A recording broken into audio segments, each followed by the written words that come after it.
Guys అందరికి ఒక story చెప్పాలనుకుంటున్నాను. ఏంటి అంటే ఓకే, ఎట్ ప్రెసెంట్ జనరేషన్ లో జరుగుతున్నదే ఇది ఒక స్టోరీ అన్నమాట. ఓకేనా, ఇందులో ఏంటంటే ఓకే, అమ్మాయి అబ్బాయి లవ్ చేసుకుంటున్నారు, బానే ఉంది.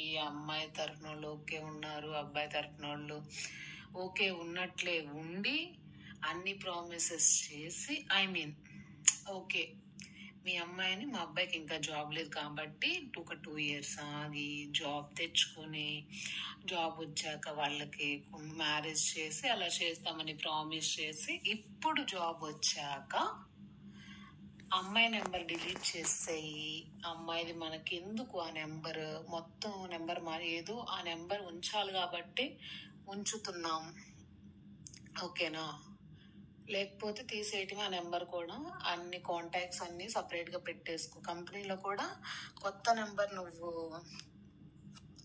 తీసుకొని నువ్వు పెట్టేసుకో, పాత నెంబర్ అనేది పక్కన పెట్టేసే. ఏదో అది కూడా ఏదైనా అవసరమైతే ఉంచడమే కానీ లేకపోతే ఉంచొద్దు అసలు అది కూడా అని చెప్పేసి అబ్బాయి పేరెంట్స్ అబ్బాయికి చెప్తారనమాట. ఓకే, బానే ఉంది. అసలు తప్పు ఎవరిది అని ఎక్కడ ఆలోచించరా? అమ్మాయి తరపునైనా అబ్బాయి తరపునైనా ఆలోచించాలి కదా. మనదే తప్పు లేకుండా వేరే వాళ్ళ విషయంలో కదిలించుకునే అంత అవసరం ఎవరికి ఉండదు కదా. గొడవ పడాలన్న ఉద్దేశం అయితే నాకు తెలిసినంత వరకు కావాలని ఎవరు గొడవ పడరు. ఎందుకంటే గొడవ అంత దరిద్రమైన ఇది ఇంకొకటి ఉండదు నాకు తెలిసినంత వరకు. సో నాకు తెలిసినంత వరకు ఒక మనిషి ఇంకొక మనిషితో గొడవ పడుతున్నారు అంటే ఎయిదర్ వారు ఏదైనా తప్పు చేసి ఉండాలి, వారు ఏదైనా వీరి విషయంలో అబద్ధం చెప్పు ఉండాలి, లేదా బాధ పెట్టుండాలి, అలా అయి ఉండాలి.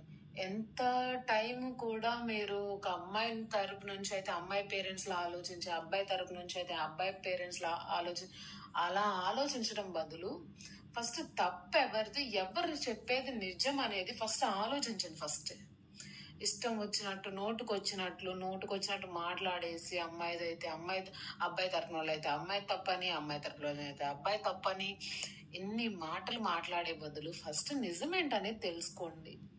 ఎందుకు అనవసరంగా ఒకళ్ళని తప్పు లేకుండా మాట అనడం? ఎంత మీరు వాళ్ళకి తెలియకుండా అన్నా గానీ తెలుస్తుంది, దేవుడు అనేవాడు ఉంటాడు కదా. ఫర్ ఎగ్జాంపుల్ హిందూస్ అయితే శివుడని, వెంకటేశ్వర స్వామి అని ఎవరెవరెవరినో ప్రేయర్ చేస్తారు. అదే క్రిస్టియన్స్ అయితే జీసస్ కు ప్రేయర్ చేసుకుంటారు, ముస్లిమ్స్ అయితే అల్లాకు ప్రేయర్ చేసుకుంటారు.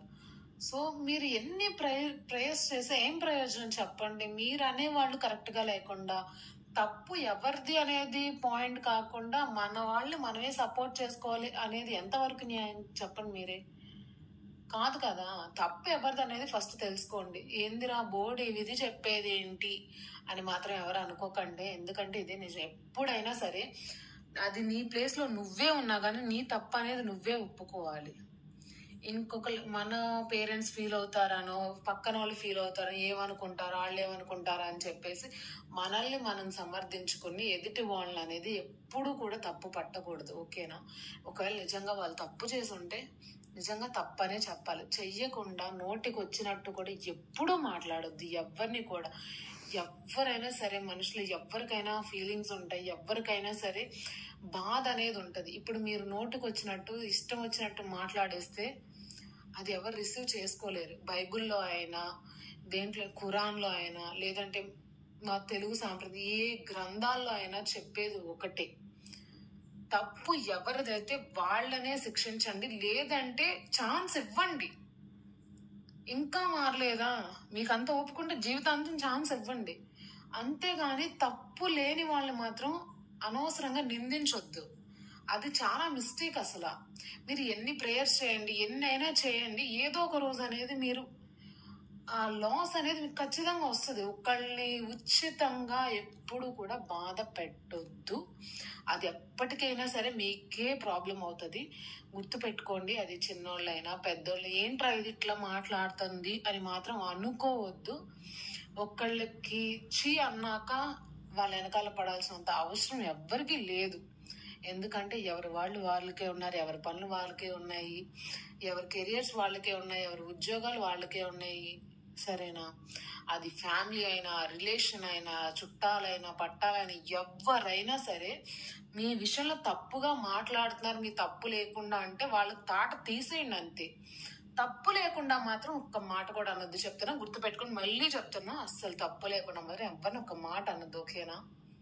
బాయ్.